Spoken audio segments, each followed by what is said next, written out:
मुसळधार पावसाने मुंबईकरांना दिलासा। पाणी पुरवठा करणाऱ्या 7 धरणातील पाणी साठा 29.73% वर।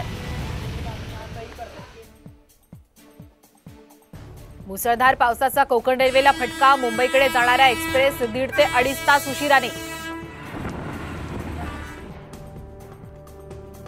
मुंबईत जोरदार पावसामुळे प्रभादेवी आणि दादर दरम्यान रुळावर कोसळलं झाड। जवळपास तासभर खोळंबा झाल्यानंतर विरारकडे जाणाऱ्या लोकल सेवा धीम्या गतीने सुरू। मुंबई पुणे जुन्या एक्सप्रेसवेवर अक्षरशः गुडघाभर पाणी। रस्त्यामध्ये पाण्यामुळे एसटी बस बंद। प्रवाशांचे प्रचंड हाल। लोणावळ्यात 24 तासात 216 मिलीमीटर रेकॉर्ड ब्रेक पावसाची नोंद। पर्यटकांची पावलं लोणावळ्याकडे वळू लागली। शहापूरमध्ये पावसाचा हाहाकार। शेतामध्ये पाणी साचल्यानं शेती कामं रखडली तर नदी नाले ओसंडून वाहू लागले। रात्रभर कोसळलेल्या मुसळधार पावसानं भिवंडीत हाहाकार। भाजी मार्केट, नजराणा सर्कल, शिवाजी चौक भागांना नदीचं स्वरूप।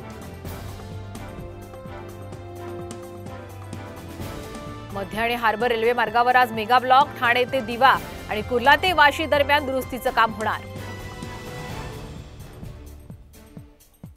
पुणे विमानतळाचं नवीन टर्मिनल आजपासून सुरू होणार। वर्षाला 90 लाख प्रवाशांना होणार फायदा। मंत्री मुरलीधर मोहोळ यांची माहिती।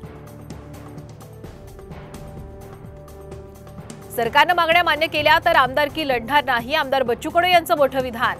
19 जुलैला सरकारला मागण्यांचं निवेदन सादर करणार। बारामतीत अजित पवार यांच्या राष्ट्रवादीचा जनसन्मान महामेळावा। मेळाव्यातून विधानसभा निवडणुकीचं रणशिंग फुंकणार। आषाढी पाहणी दौऱ्यासाठी मुख्यमंत्री आज पंढरपुरात दुपारी 12 ते 3 या वेळेत आषाढी यात्रेच्या तयारीची करणार पाहणी।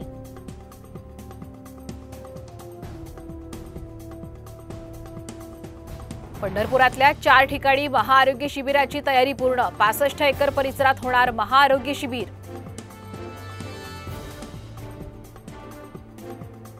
संत ज्ञानेश्वर महाराजांची पालखी सोहळा सोलापूर जिल्ह्यातून मार्गस्थ। आजचा मुक्काम भंडी शेगाव तर तिसरं गोल रिंगण ठाकूरबुवा या ठिकाणी होणार।